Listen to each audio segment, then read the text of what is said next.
अंततः निर्णायक बात यही है कि तुम्हारे भीतर स्थिति कैसी है। तुम्हारे भीतर जो है वही अंततः निर्णायक होता है। मीरा ने देखा ही नहीं कि जहर है, सोचा ही नहीं कि जहर है। राणा ने भेजा है तो जो मिलता है प्रभु ही भेजने वाला है, राणा के पीछे भी वही भेजने वाला है, उसके अतिरिक्त तो कोई भी नहीं है। तो अमृत ही होगा। वो अमृत मान के पी गई। ये मान्यता इतना फर्क कर सकती है। तुम सम्मोहनविद से पूछोगे तो वो कहेगा हां, और सम्मोहनविद ही जानता है कि मनुष्य के मन के काम करने की प्रक्रिया क्या है। अगर किसी व्यक्ति को सम्मोहित कर दिया जाए और उसके हाथ में आग का अंगारा रख दिया जाए और सम्मोहित दशा में उससे कहा जाए कि एक ठंडा कंकड़ तुम्हारे हाथ में रखा है, तो आग का अंगारा भी उसे जलाता नहीं, क्योंकि उसका मन इस बात को स्वीकार करता है कि ठंडा कंकड़ है। अंगारा रखा रहता हाथ पर और चमत्कार घटित हो जाता, हाथ जलता नहीं। इस पर हजारों प्रयोग हो गए। इसी तरह तो लोग आग पे चलते हैं और जलते नहीं, वो भाव की दशा है। और इससे उल्टी बात भी हो जाती। सम्मोहित व्यक्ति के हाथ में उठा के कंकड़ रख दो, साधारण कंकड़, ठंडा कंकड़, और उससे कहो कि जलता हुआ कोयला रखा है तुम्हारे हाथ पर, वो एकदम फेंक देगा घबरा के। वो बेहोश है, वो एकदम फेंक देगा घबरा के। और चमत्कार तो ये कि उसके हाथ पे फफोला आ जाएगा, जैसे कि वो जल गया। जलने के पूरे लक्षण हो जाएंगे।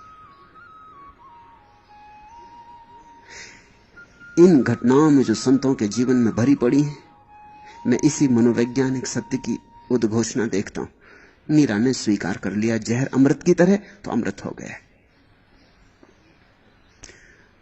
तुम जैसा जगत को स्वीकार कर लोगे वैसा ही हो जाता है। यह जगत तुम्हारी स्वीकृति से निर्मित है। यह जगत तुम्हारी दृष्टि का फैलाव है। सांप एक पिटारी में रख के भेज दिया, जहरीला सांप। उसने पिटारी खोली और उसे तो सांवले कृष्ण ही दिखाई पड़े। उसने उठा के उन्हें गले से लगा लिया। उस सांप ने मीरा को काटा नहीं।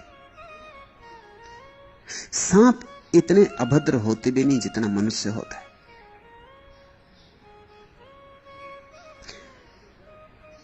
सांप इतने जड़ होते भी नहीं जितना मनुष्य होता है। मीरा का उसे प्रेम से अपने गले से लगा लेना सांप को भी समझ में आ गया होगा कि यहां कोई शत्रु नहीं, मित्र है। सांप भी तभी हमला करता है जब कोई शत्रु हो, जो कोई चोट पहुंचाने को उत्सुक हो, तभी हमला करता है, नहीं तो हमला नहीं करता है। हमला तो सुरक्षा के लिए है, आत्मरक्षा के लिए है। सांप को तुमसे कोई दुश्मनी नहीं है। तुम कभी सांप पे पैर रख दो या मारने की इच्छा करो तो, और तब तो लोग कहते हैं कि सांप ऐसा होता है कि अगर एक दफा तुमने उससे दुश्मनी ले ली तो जिंदगी भर तुमसे बदला लेने की कोशिश करता है, भूलते ही नहीं। उसकी स्मृति बड़ी मजबूत है। लेकिन मीरा ने जब उससे प्रेम से गले लगा लिया होगा तो उस तरंग को उसने भी समझा होगा, उस प्रेम में वो भी डूबा होगा। इस स्त्री को काटा नहीं जा सकता। समझने फिर से दोहरा दूं, इतिहास से मुझे प्रयोजन नहीं। इतिहास से भी ज्यादा मूल्यवान है इन घटनाओं के पीछे छिपा हुआ मनस्तत्व, क्योंकि वही तुम समझोगे तो काम का है। और चमत्कार भी इनमें कुछ नहीं है। ये चमत्कार दिखाई पड़ते हैं क्योंकि इनके पीछे का नियम हमारी समझ में नहीं आता। नियम सीधा साफ है। तुम जैसे हो करीब करीब ये जगत तुम्हारे लिए वैसा ही हो जाता है। तुम अगर प्रेमपूर्ण हो तो प्रेम की प्रतिध्वनि उठती है।